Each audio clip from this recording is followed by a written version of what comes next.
the sterile, unforgiving corridors of Mercy General Hospital. Silence was a rare luxury, and weakness was blood in the water. To the arrogant residents and the ambitious new chief of trauma, Maddie Jensen was nothing more than a middle-aged nurse with a noticeable limp and a drawer full of orthopedic shoes. They mocked her slow gait, laughed at her quiet nature, and whispered about forcing her out. What they never understood was that the leg she dragged was not ruined by a car accident or a careless fall. It was shattered in a remote valley of Kandahar while she was keeping other people's heroes alive. The sound always came before she did. It was not the squeak of rubber soles on Polish linoleum, nor the sharp click of high heels. It was a steady, uneven rhythm that echoed through the trauma wing: step, drag, step, drag. Maddie Jensen pushed her medication cart forward without lifting her eyes, her attention fixed on the patient charts. Her face was calm and unreadable, shaped by years of discipline and restraint. She was 42, though the fine lines around her eyes and the silver threading through her dark hair told stories of far heavier years. Her scrubs hung loose, and her left leg was wrapped in a firm brace that disappeared into a heavy black orthopedic boot. "Here comes Hopalong," a voice whispered from the nurse's station. Maddie heard it. She always did, but she never reacted.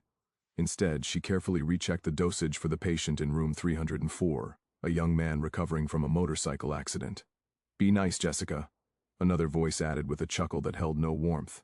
It belonged to Dr. Brock Sterling, the newly appointed chief of trauma. Young, brilliant, and burdened with an ego that barely fit through the emergency room doors. "She moves at her own pace," he said. "We can't all be built for speed, Jessica," the head charge nurse replied with a thin smile, twirling a pen between her fingers. "Speed saves lives, doctor." And very soon, everyone in Mercy General was going to learn exactly who Maddie Jensen really was, and why you should never judge a warrior by her scars. If you enjoy powerful, untold stories of strength and sacrifice, make sure to subscribe to our channel, Ward of Warriors. And don't forget to leave a comment telling us which country you're watching from. Your support keeps these stories alive. I'm just saying, if there's a code blue at the other end of the ward, by the time Maddie gets there, the patient will be collecting a pension. Laughter rippled through the station. Maddie tightened her grip on the cart handle until her knuckles turned white, but she didn't stop. She turned into room 304, leaving the cruelty behind her. Inside the patient, a 19-year-old named Toby looked up. He was in pain, his leg elevated in traction. "You okay, Maddie?" Toby asked. He was one of the few who liked her. She was gentle with his dressing changes, and she knew exactly how to position pillows to relieve the pressure on his fractured fear without him having to ask. "I'm fine, Toby," Maddie said, her voice raspy, as if she didn't use it enough. "Time for your antibiotics. How's the pain scale?" "It's a 6, but it's better when you're on shift. The others, they just rush." "Rushing leads to mistakes," Maddie murmured, injecting the medication into his foreport. Her hands, unlike her legs, were steady, steady. There was a precision to her movements that was almost mechanical. No wasted energy. Every motion had a purpose. As she worked, the intercom crackled. "Dr. Sterling to Trauma 1, Dr. Sterling to Trauma. Multiple GSWs inbound. GSWs gunshot wounds." Maddie finished with Toby and stepped back out into the hallway. The energy in the ER had shifted. Controlled chaos was descending. Dr. Sterling was barking orders, his white coat flying behind him as he strode toward the ambulance bay. Jessica was right on his heels, clipboard in hand. "Jensen," Sterling shouted without looking back. "We need hands. Get to Trauma 2 and try to get there before the patient bleeds out, will you?" Maddie didn't respond. She just moved. She shifted her weight, ignoring the grinding ache in her left fur, a souvenir from a jagged ridge in the Peak Valley, and forced her body into a faster rhythm. The limp became more pronounced, a violent lurch with every step, but she closed the distance. Trauma 2 was a mess. The patient was a victim of a drive-by, shooting a male in his 30 seconds with a bullet wound to the upper thigh. Arterial bleed. Get pressure on that femoral. Dr. Reynolds, a second-year resident, yelled, looking panicked. The blood was spurting in a high arc coating the floor. Maddie was there instantly. She didn't wait for gloves. She grabbed a stack of trauma pads and leaned her entire body weight onto the man's groin, finding the pressure point with an instinct that bypassed conscious thought. "I need a tourniquet," Maddie said. Her voice wasn't loud, but it cut through the noise like a knife, high and tight. "Now we need to clamp it," Reynolds argued, fumbling with instruments. "You can't see the bleeder, doctor." Apply the tonic or he dies in 30 seconds, Maddie commanded. Her eyes were curled dark tunnels. Reynolds hesitated, stunned by the authority coming from the crippled nurse, but he saw the blood pooling. He grabbed the cat tourniquet and cinched it down where Maddie hinned. He cated. The bleeding slowed and stopped. Good, Maddie said, finally grabbing gloves from the wall dispenser with one hand while keeping pressure with the other. Now get a line in 2 large bore 4 seconds 18 gauge. He's going into shock. Just then Dr. Sterling walked in, having stabilized his patient in Trauma 1. He looked at the blood on the floor, then at Maddie.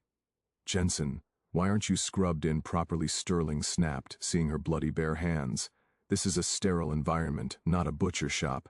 He was spraying arterial blood. Doctor, Maddie said calmly, stepping back as the nurses took over the 4 seconds. Sterility doesn't matter to a corpse.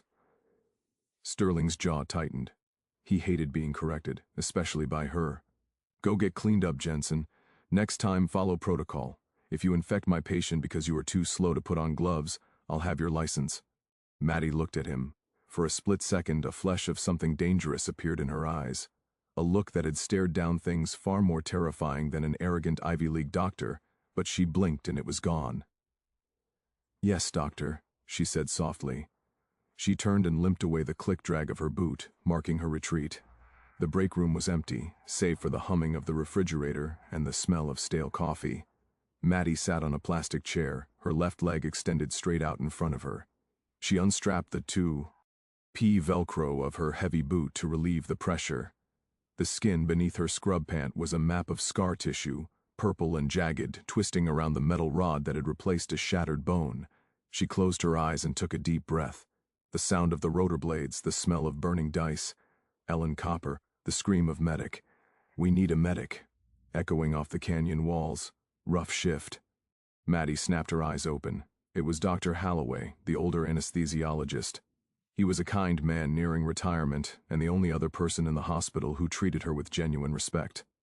Just the usual, Maddie said, refitting her boot quickly. She didn't like people seeing her vulnerability. Sterling is riding you hard, Holloway observed, pouring himself a coffee. He's a good surgeon, technically speaking, but he lacks perspective. He's young, Maddie dismissed. He thinks medicine is about being the smartest person in the room. And you? Holloway asked, leaning against the counter. You never talk about where you learned to apply A to set like that. I saw the footage from the camera in Trauma 2. That wasn't nursing school training, Maddie. That was muscle memory. Maddie stood up, testing her weight. I worked in a busy ER in Chicago before this. You see a lot of things. It was the lie she always told. It was close enough to the truth to be believable, but vague enough to stop questions. She couldn't tell him the truth. She couldn't tell him that she had been a lieutenant in the Navy Nurse Corps, attached to a cultural support team that ran alongside SEALs and Rangers. She couldn't tell him that muscle memory came from trying to patch up boys who had been blown apart by IDs in the dirt while taking fire from the ridges. That life was over. She had been medically discharged with a purple heart and a shattered leg that would never truly heal. Now she just wanted to do her job and go home to her empty apartment. She walked back out to the floor. The shift was dragging on. It was 2:00 a.m., the graveyard hour where the city's worst nightmares usually rolled through the doors. Jessica was at the station whispering to a group of interns. As Mati approached, they fell silent, smirking. "Oh, look, she's back," Jessica said, loud enough to be heard. "Did you take a nap, Maddie? We know it takes you a while to get moving." "Is the inventory done for the crash carts?" Maddie asked, ignoring the jab. "I signed that to you," Jessica said innocently. "Since you can't exactly run to codes, I figured you could handle the paperwork and stocking better suited for your abilities." It was a demotion. Stocking crash carts was work for a first-year student, not a veteran nurse. "Fine," Maddie said. She took the clipboard. She spent the next 3 hours systematically checking every crash cart in the ER.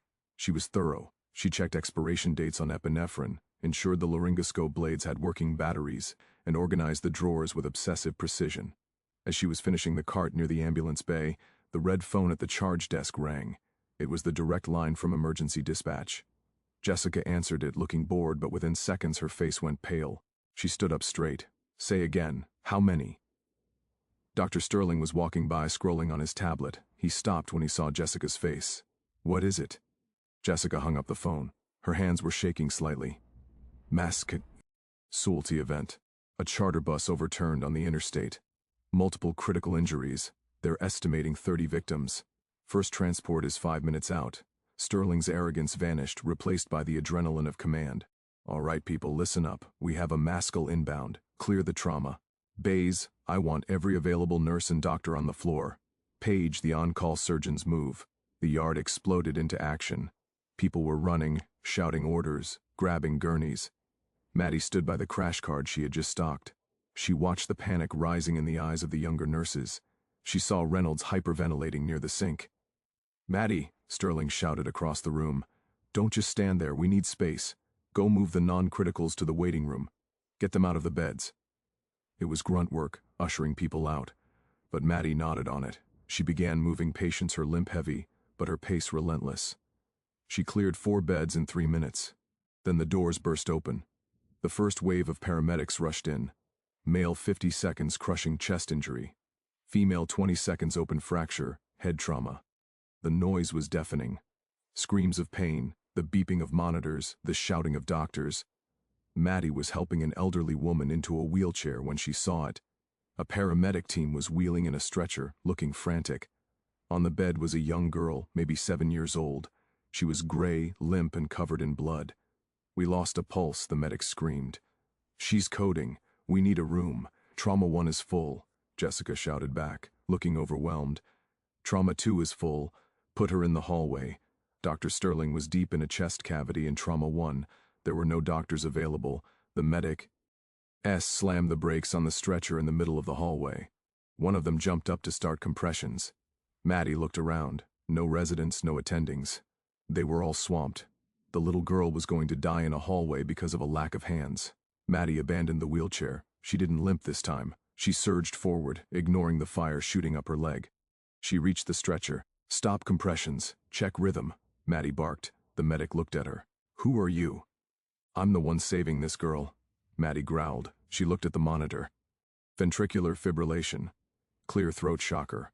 4 joules per kilo. Charged to 100. We need a doctor to authorize." "I said charge it," Maddie roared. He was the voice of a commander, the voice that had ordered Marines into cover. The medic charged the paddles. Clear, thump. The girl's body arched. "Presumi compressions," Maddie ordered. She grabbed the bamboo bag. "I need an airway. She's not moving here." She tilted the girl's head.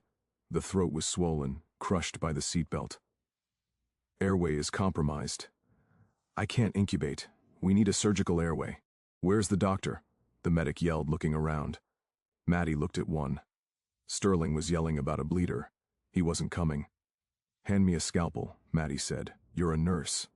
Jessica appeared at her elbow, eyes wide. "You cannot perform a cryotomy. It's illegal. You'll go to jail. She has 2 minutes before brain death," Maddie said, her hand held out. "Give me the dumb scalpel, Jessica." "No, I won't be a party to this."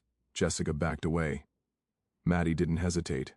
She reached into the trauma bag on the stretcher, ripped open a sterile kit, and grabbed a 10 blade. "Hold her head," Maddie told the medic. With steady hands, Maddie palpated the small neck, finding the cricoid membrane. It was difficult on a child, nearly impossible in a chaotic hallway. But Maddie had done this in the back of a black helicopter in turbulence. She made the incision. Blood welled up. She ignored it, feeling for the opening. She inserted the tube. "Bag her," Maddie said. The medic squeezed the bag. The little girl's chest rose. "We have a pulse," the medic shouted. Sinus rhythm returning. "Sats are coming up." Maddie exhaled, her shoulder slumping slightly. She taped the tube in place. Suddenly, a hand grabbed her shoulder and spun her around. It was Dr. Sterling. He had blood on his gown and fury in his eyes. "What do you think you are doing?" Sterling hissed, looking at the scalpel in her hand and the tube in the girl's neck. "Did you just cut into a patient without a physician present?" She was coding. "Airway was crushed," Maddie said, her voice flat. "She's alive. I don't care," Sterling shouted loud enough for the entire hallway to hear. The chaos momentarily paused. "You are a nurse. You are not a surgeon. You are at liability with a bad leg who just committed malpractice. Get out of my doctor." She saved her. The medic tried to interject. "Get out." Sterling pointed to the exit doors. "You're suspended, pending an investigation. Go home, Jensen, before I have security throw you out." Maddie looked at him. She looked at the little girl, whose chest was rising and falling rhythmically. She looked at Jessica, who was smirking in the corner. Maddie untied her gown. She threw it in the biohazard bin. She didn't argue, she didn't beg. She simply straightened her back, turned, and began the long walk to the exit. Step, drag, step, drag. The sound echoed in the silence of the stunned deer. The silence in Maddie's apartment was different from the silence in the hospital. At Mercy, general silence was a predator waiting to pounce. Here in her small one-bedroom, woke up on the edge of the city, silence was a heavy blanket. Marty sat on the edge of her worn beige sofa. Her left leg elevated on 3 pillows. The prosthetic boot was off. Her leg throbbed with a dull, sickening rhythm, a reminder of the concrete floor she had pounded for 12 hours, but the physical pain was manageable. She had a high tolerance for agony. It was the shame that burned. She picked up the phone. She had to call her landlord. Without the shifts at the hospital, she wouldn't make rent next month. "I'm sorry, Mr. Henderson." She rehearsed the words in the empty room. "I've had a setback." She put the phone down. She couldn't do it. Not yet. Instead, she reached for the small wooden box kept on the bottom shelf of her bookcase hidden behind a row of paperback thrillers. She opened the latch. Inside, resting on blue velvet, was a silver star and a purple heart. Beside them was a faded photograph of a younger Maddie covered in dust, her arm draped around a massive bearded man in multicam gear. They were both smiling, but their eyes were old. She traced the face of the man in the photo. "I tried, Commander," she whispered. "I tried to keep my head down." Meanwhile, back at Mercy General, the narrative was being rewritten. The morning sun streamed into the plush corner office of Harlan Pendergast, the hospital administrator. He was a man who cared more about liability insurance and donor galas than patient outcomes. Sitting across from him was Dr. Brock Sterling, looking fresh and utterly composed. "It's a tragedy, really," Sterling said, leaning back in the leather chair, swirling a cup of espresso. "Jensen has always been unstable. I've tried to mentor her. I've tried to be patient with her limitations, but for her to perform a surgical airway on a pediatric patient, it's criminal reckless conduct." Pendergast wiped sweat from his forehead. "But the girl, the Davidson girl, she survived. She survived because I arrived seconds later to stabilize the airway and manage the post-procedure trauma." Sterling lied smoothly. He didn't blink. Jensen panicked. "She hacked at the throat. I had to clean up the mess. If I hadn't stepped in, the parents would be suing us for wrongful death right now." Pentag nodded rapidly. He wanted to believe this. Firing a rogue nurse was easy. Admitting the hospital was understaffed and a nurse had to do a doctor's job was a PR nightmare. "The parents are outside," Pentag said. "The Davidsons, they want to thank the doctor who saved their daughter." Sterling stood up, buttoning his white coat. He checked his reflection in the glass cabinet. "I'll handle them. It's better if they don't know a deranged nurse almost killed their child." Sterling walked out to the waiting room.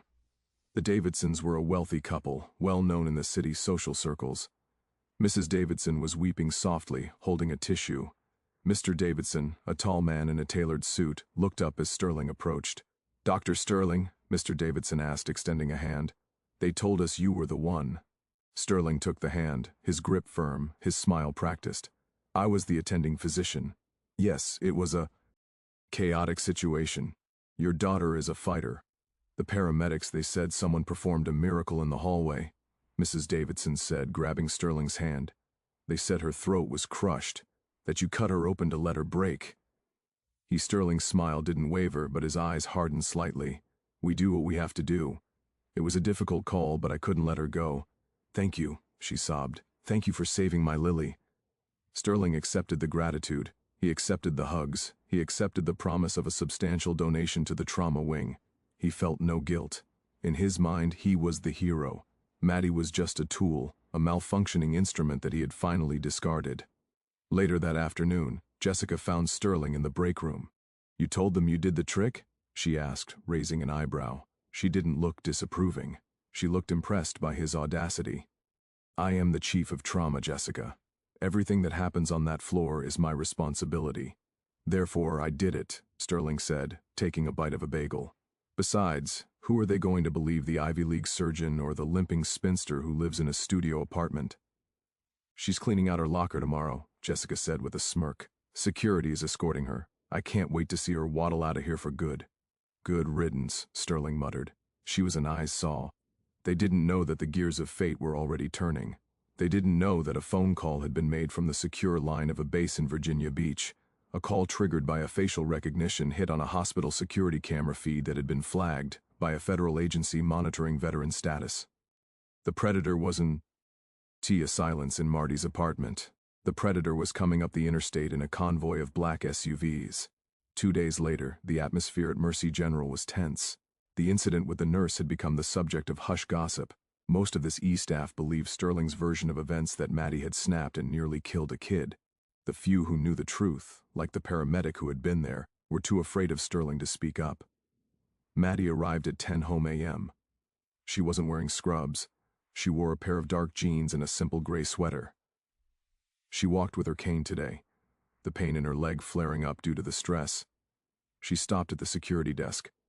"I'm here to clear out my locker," she told the guard, a man named Frank who had always been kind to her. He couldn't meet her eyes. "I have to escort you, Maddie." "Orders from Pendergast," Frank mumbled. "I understand, Frank. Let's get it over with." They walked the long hallway to the locker room. As they passed the trauma bay, she saw Sterling and Jessica laughing near the nurse's station. They went quiet as she passed. "Don't forget your orthopedic inserts, Maddie," Jessica called out, her voice sickly sweet. "Wouldn't want you to trip on your way to the unemployment line." Maddie stopped. She turned slowly. For the first time, she didn't look down. She looked Jessica straight in the eye. "Be careful, Jessica," Maddie said softly. "The floor is slippery when you stand in that much slime." Jessica gasped, offending. But before she could retort, the ground seemed to vibrate.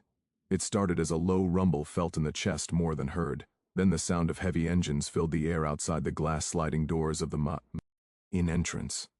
Heads turned. Patients in the waiting room stood up. Through the glass, 3 massive black SUVs with government plates screeched to a halt in the ambulance bay, blocking the entrance. The doors flew open in perfect synchronization. 6 men stepped out. They were giants. They wore tactical civilian clothing, cargo pants, tight t-shirts that strained against muscle, and Oakley sunglasses. They moved with a fluidity that screamed violence held in check. But it was a man who stepped out of the lead vehicle who commanded the air. He was wearing a formal Navy service dress, blue uniform, immaculate and sharp. The gold stripes on his sleeve identified him as a captain, a high-ranking officer, equivalent to a full colonel in the Army. His chest was heavy with ribbons. The trident pinned the Budweiser gleamed gold above his left pocket. He took off his sunglasses. His face was scarred, rugged, and terrified. Absolutely no one, because he looked like a man who had made peace with death years ago. This was Captain James Raker, commanding officer of a Tier 1 operator unit. The automatic doors hissed open. The 6 men in tactical gear entered first, finding out to secure the perimeter of the lobby. They didn't draw weapons, but their hands hovered near their waistbands. The hospital security guards froze. Frank put his hand on his radio but didn't dare speak. Captain Riker marched into the center of the lobby. His boots on the tiles sounded like hammer strikes. Administrator Pendergast came running out of his office, his tie flapping. Dr. Sterling followed, looking annoyed at the disruption. Excuse me, Pendas squeaked. "You can't just park there. This is an emergency vehicle zone." "Who are you?" Captain Archer ignored Pendergast completely. He scanned the room, his eyes like laser sights. "I am looking for the chief of trauma," Riker boomed. His voice was a deep baritone that carried to the back of the cafeteria. Sterling straightened his coat. He stepped forward, a smug smile playing on his lips. He assumed this was a very important person visit. Perhaps a senator had been injured or a general needed discreet surgery. This was his moment. "I am Dr. Brock Sterling, Chief of Trauma," Sterling announced, extending his hand. "How can I assist the United States Navy?" Riker looked at Sterling's hand, then at his face. He didn't shake it. "You're the one in charge of the floor?" Riker asked. "I am," Sterling said, dropping his hand slightly irritated. "I run this department."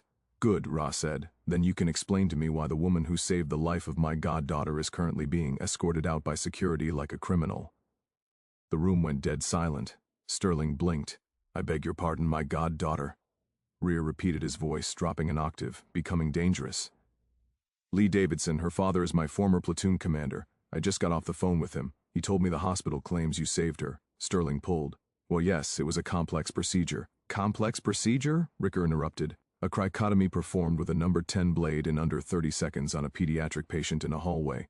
That's not a medical school procedure, doctor. That is a battlefield modification. That is a preventable death protocol taught in only a few places on Earth." Rico took a step closer to Sterling. The doctor shrank back.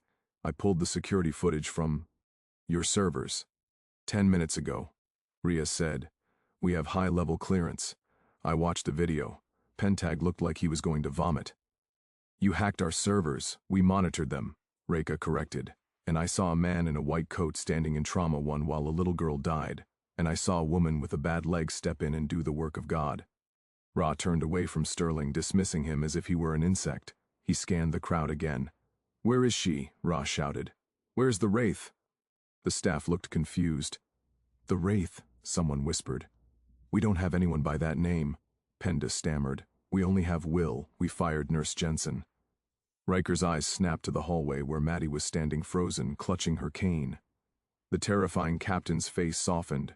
The mask of command crumbled for a split second, revealing profound relief.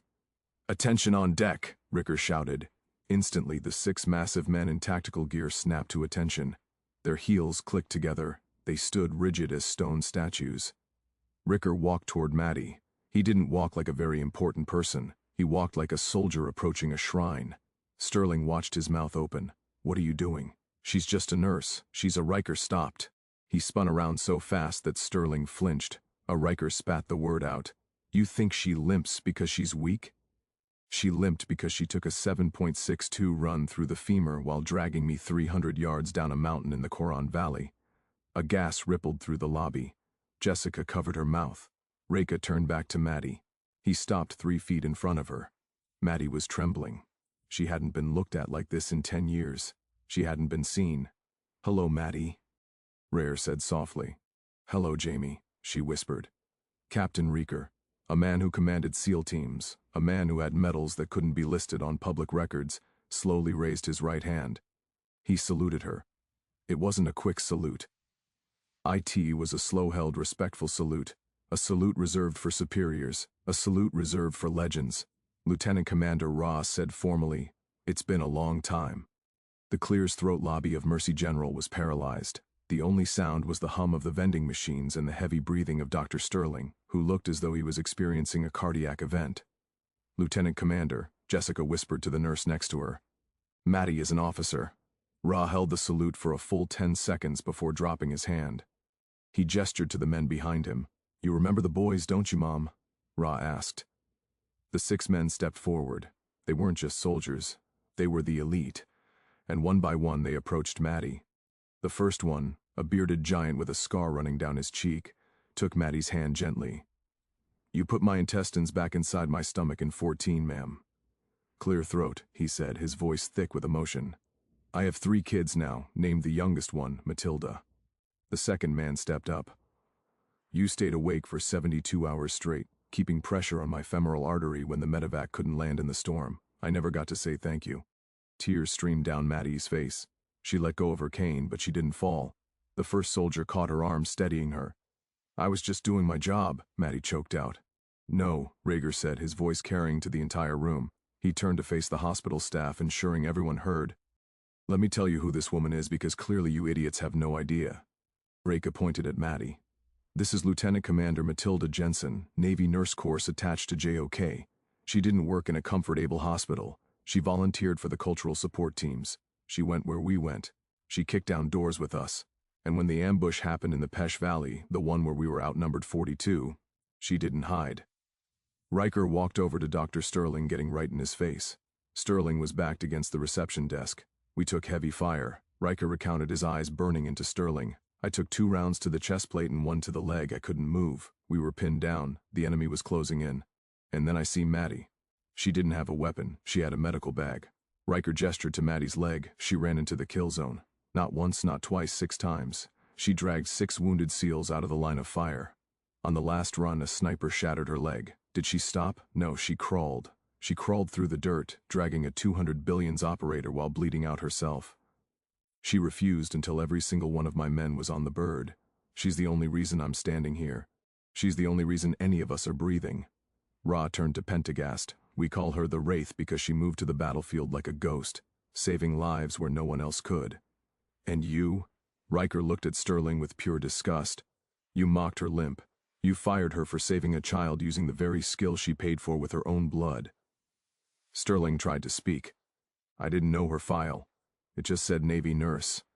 Because her file is redacted, you Riker snapped. Because she is a humble professional who doesn't brag about being a hero, unlike some people. Rare reached into his pocket and pulled out a phone. He held it up. Mr. Pendergast, I have the secretary of the 5 on the line, and the Davidsons. They are very interested to hear why the recipient of the Navy Cross, the second highest award for valor in this country, was fired for saving a life. Pendergast's knees actually buckled. He grabbed the desk for support. Navy Cross. Dr. Sterling Pendergast choked out. You said she was incompetent. She is. Sterling shouted, desperate. Now his ego fighting for survival. She violated protocol. She's a nurse. I am the surgeon here. I bring in the money. I am the face of this trauma center. Not anymore. A new voice cut in. It was Mr. Davidson. He had walked in from the waiting room having heard the commotion. He stood next to Captain Riker. I am on the board of directors for this hospital, Mr. Davidson said, his voice cold. I just heard everything. Dr. Sterling, you lied to my face. You stole the credit for saving my daughter and you denigrated a war hero. Mr. Davidson, please. Sterling pleaded. It was a misunderstanding. You're fired, Davidson said, effective immediately. Get your things and get out, and I will be reporting you to the medical board for falsifying patient records. You'll never practice medicine in this state again. Sterling looked around. The nurses were staring at him with hate. Jessica had quietly slipped away, disappearing into the back office. The security guard, Frank, was grinning. Sterling stripped off his white coat. He threw it on the floor. He tried to muster some dignity, but as he walked past the line of Navy SEALs, he looked small. Pathetic. He hurried out the sliding doors, the sound of his expensive shoes clicking away into oblivion. Rhea turned back to Maddie. The anger vanished from his face, replaced by warm mom. Ra Clear's throat said, The Navy has a program for training combat medics, advanced trauma management. We need an instructor, someone who has been there, someone who knows that the book doesn't always apply when the bullets are flying. Maddie wiped her eyes. Jamie, I can't run anymore. I can't keep up with the recruits. We don't need you to run, Maddie. Reka smiled. We need you to teach them how to stand. We need you to teach them how to be you. He extended his hand. The pay is triple what this place gives you. Full benefits, and you'll never have to stock a crash cart again. You'll be training the next generation of heroes. What do you say? Maddie looked at the hospital walls, the place that had treated her like furniture. Then she looked at the brothers she had saved. She looked at her leg, the source of her shame now revealed as the badge of her honor. She straightened her back. She took a deep breath, and for the first time in years, the phantom pain in her leg vanished. I say, Maddie smiled, taking Riker's hand. Let's go to work. As she walked out of the hospital, flanked by 6 Navy SEALs, the entire ER staff, nurses, doctors, orderlies, and patients broke into applause. It started slow, then grew into a roar.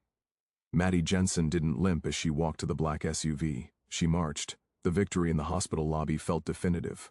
But wars, whether fought in the jagged valleys of Afghanistan or the polished boardrooms of modern medicine, rarely end with a single battle. There is always an aftermath. There's always the debris to clear. For Maddie Jensen, the silence that followed vindication was not peaceful. It was heavy with impending thunder. 2 WS had passed since Captain Rare and his team had extracted her from Mercy General.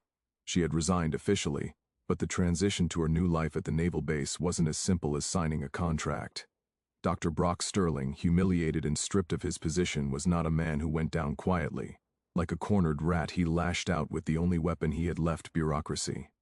Maddie sat in the small living room of her apartment, surrounded by half-packed boxes. The letter lay on her coffee table, the header embossed with a seal of the State Medical Board. Subject: notice of emergency hearing. Revocation of nursing license. Complainant: Dr. Brock Sterling. Allegation: gross negligence, practicing medicine without a license, narcotic diversion. He's accusing me of stealing drugs? Maddie asked, her voice trembling with a rage she hadn't felt since the Coron goal. Captain Riker stood by her window looking out at the rainy street. He was out of uniform today, wearing jeans and a flannel shirt, but he still occupied the room like a tank. He's desperate, Maddie, Riker said, turning to face her. He knows he's finished. He's trying to burn the house down on his way out. He claims your erratic behavior and the cryotomy were results of an opioid addiction stemming from your leg injury. He wants to strip your license so you can't work for us. I'm clean, Maddie said sharply. I haven't taken a painkiller in 4 years. I manage the pain with ice and grit. We know that. The Navy knows that, Riker assured her. But the State B. Ord is civilian. They have to investigate. The hearing is tomorrow. We have JAG lawyers ready to crush him.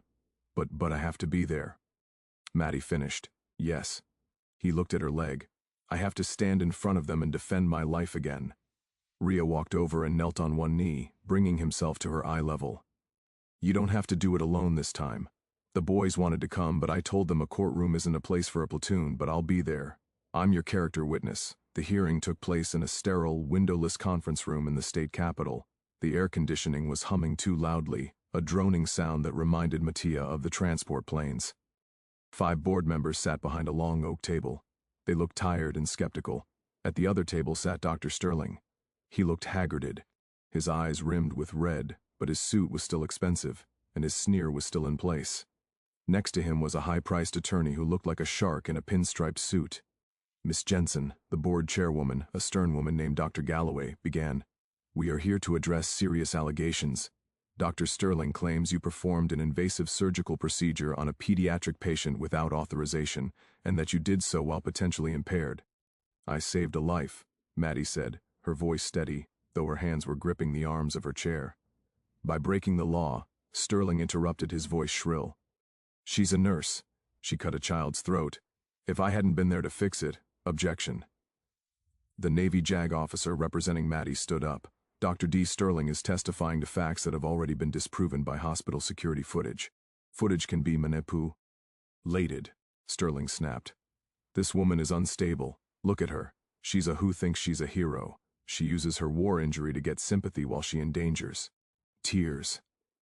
Maddie felt the room spinning slightly. The word hit her like a physical blow. It brought back the memory of the explosion, the white-hot flash, the feeling of her bones snapping, the smell of her own burning flesh. Riker, sitting in the gallery, started to stand up, his face darkening with fury.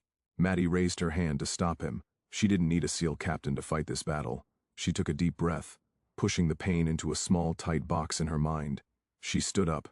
She grabbed her cane, but then in a moment of defiance, she leaned it against the table.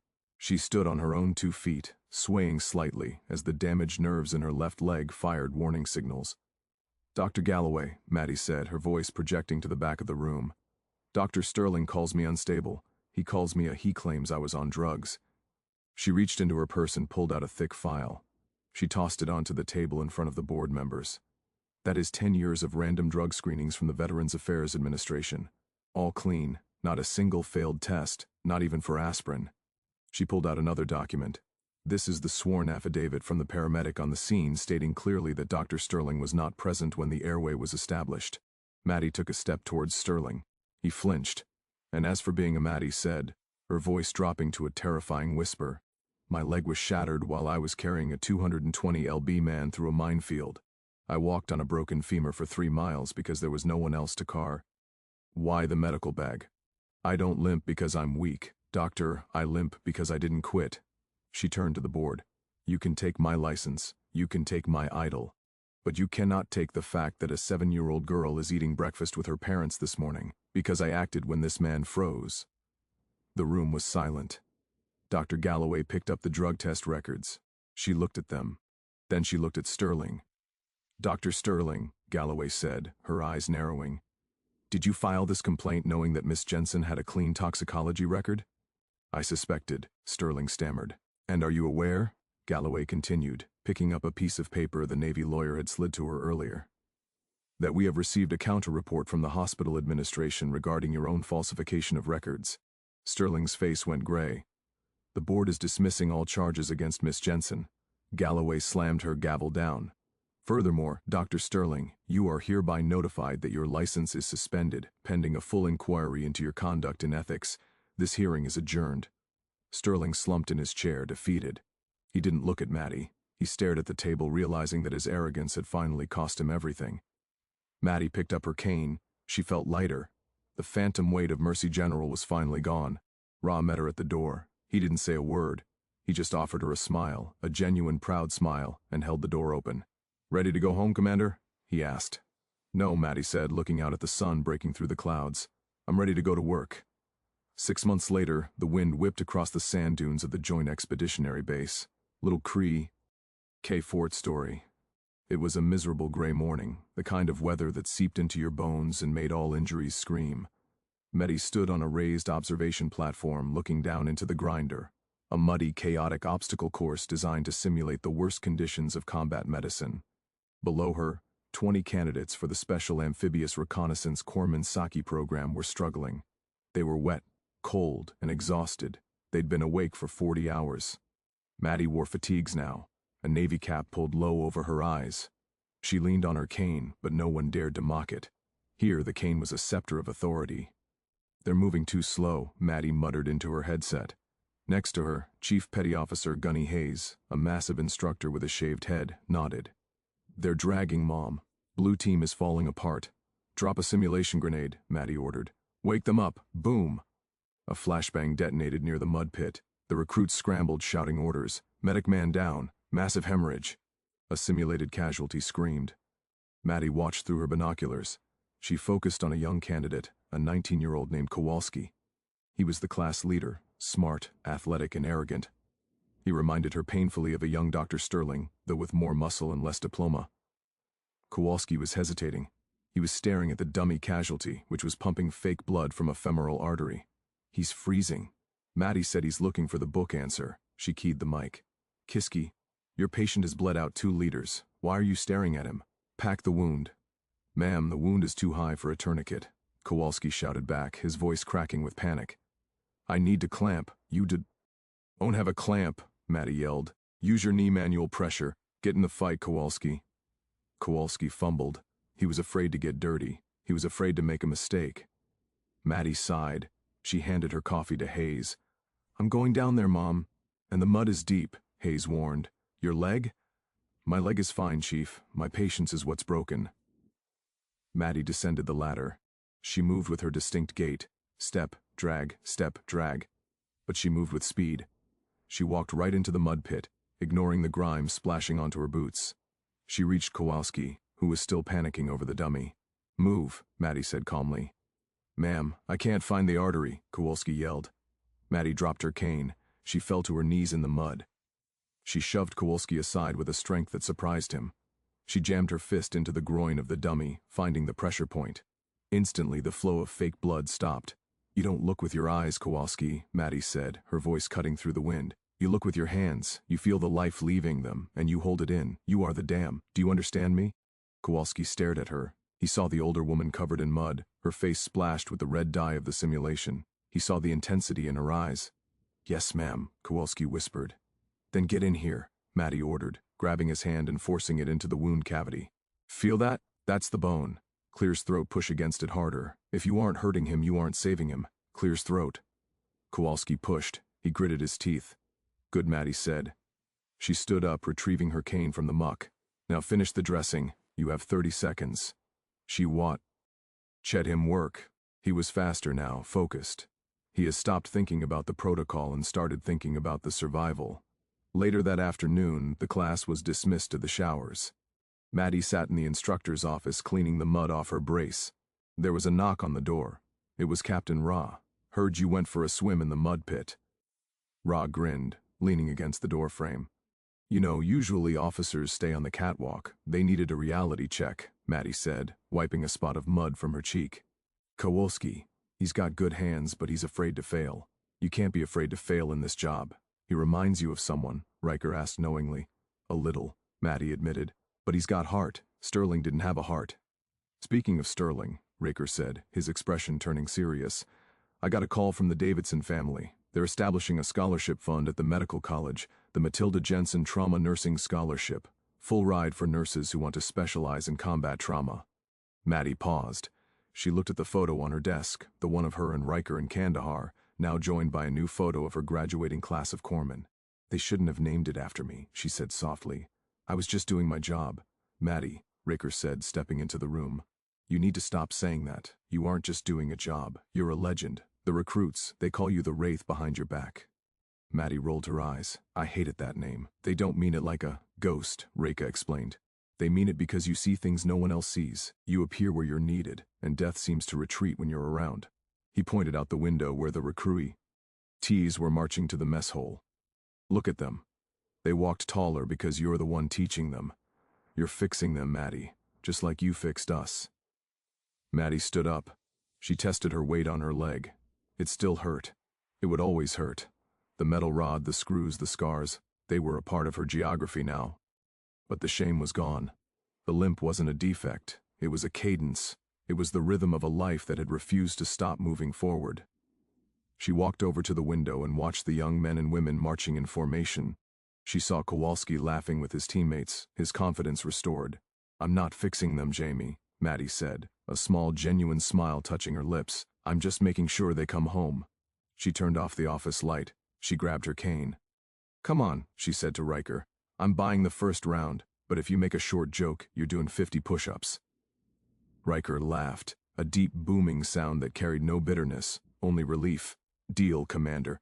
Deal."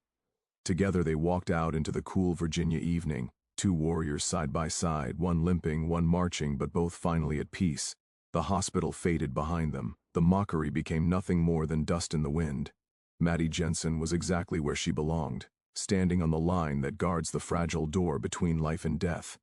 Maddie Jensen's story reminds us that true heroism has nothing to do with the uniform you wear or the title on your badge. It is about the courage to act when everyone else freezes. Dr. Sterling saw a broken woman with a limp, but he failed to recognize the steel spine of a warrior, someone who had walked through hell to bring her brothers and sisters home alive. The world is full of people who will judge you by your scars, who will mistake your silence for weakness and your kindness or fragility. Do not let them define you. Your scars are not flaws, they are medals. Your struggles are not failures, they are strength. If you believe we should never judge a book by its cover, and that our veterans deserve endless respect for the silent battles they fight every day, hit the like button. Share this story to honor the nurses and medics who save lives in the shadows, and don't forget to subscribe and turn on notifications so you never miss a story about real-life heroes who prove the doubters